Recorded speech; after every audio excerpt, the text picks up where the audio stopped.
Օրեր առաջ ՀԱԺ քաղաքացիական պայմանագիրը իշխող խմբակցության ղեկավար Հայկ Կոնջորյանը մի երկարաշունչ տեքստ էր գրել, փորձելով Հայոց ցեղասպանության ուրացման պատասխանատվությունը դնել ՀԻԴ-ի վրա, ինչպես անում են յուրաքանչյուր անգամ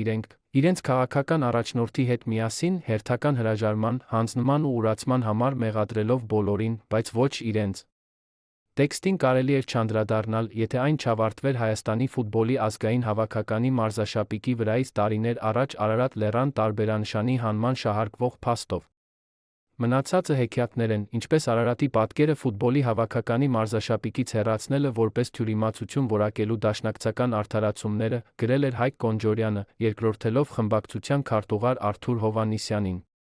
Հայկ Կոնջորյանն այդ մասին ՆԱԺ ամբիոնից էր խոսել 168 մ Հայաստանի ֆուտբոլի ֆեդերացիայի նախկին նախագահ Ռուբեն Հայրապետյանին խնդրել է պարզաբանել, ինչ էր այնուամենայնիվ տեղի ունեցել Թուրքիայի նախագահ Գյուլի այցի նախընթաց օրերին, եւ ինչպես էր Արարատ լեռան տարբերանշանը բացակայել Հայաստանի ֆուտբոլի ազգային հավաքականի մարզաշապիկից։ Կապիտուլյանտներին թվում է, որ նոյեմբերի 9-ի պայմանագիրը կամ Պրահայի փաստաթուղթը, որով Նիկոլ Փաշինյանն Արցախը հանձնեց ճանաչեց Ադրբեջանի կազմում, ես եմ ստորագրել։ Նախկինում էլ եմ ասել, հիմա էլ եմ ասում, ֆուտբոլային դիվանագիտության օրերին մարզաշապիկի վրա Արարատ լեռան տարբերանշանը գնդակով ծածկելն ուղղակի թյուրիմացություն է եղել, դա իմ մեղքն է եղել, եւ ես դրա մասին ժամանակին ասել եմ ու ներողություն եմ խնդրել։ Կրկնում եմ, դա իմ բացթողնման հետևանքն է եղել, եւ որևէ քաղաքական ենթատեքստ դրանում չկա, ասել է Ռուբեն Հայրապետյանը։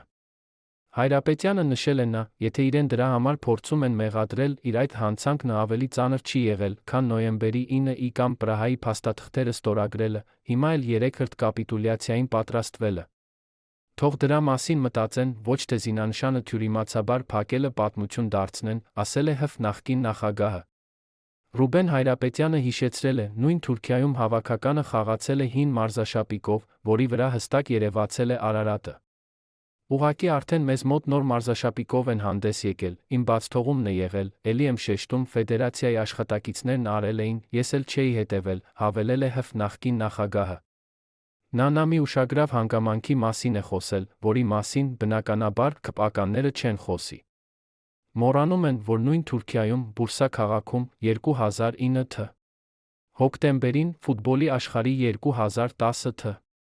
առաջնության ընտրական փուլի Թուրքիա-Հայաստան խաղից առաջ, որ թուրք ֆուտբոլասերներին արգելվեց մարզադաշտ մտնել Ադրբեջանի դրոշով, նույն ֆեդերացիայի նախագահի շնորհքն էր, եւ սա այն դեպքում, երբ Բուրսայի դատարանը որոշում էր կայացրել, որ կարող են Ադրբեջանի դրոշ տանել մարզադաշտ, դիմեցի ՈՒԵՖԱ, ասացի հավաքականը մարզադաշտ դուրս չեմ բերի, եթե Ադրբեջանի դրոշ լինի, եւ մի օրում ՈՒԵՖԱ-ն նոտահղեց, ու Բուրսայի դատարանը նույն օրն իր որոշումը փոխեց, ու արգելեցին Ադրբեջանի դրոշներով մարզադաշտ մտնել, մի դրոշ նկատվեց։ Ոստիկանները ծեծելով մարզադաշտից հանեցին, ասել է Ռուբեն Հայրապետյանը։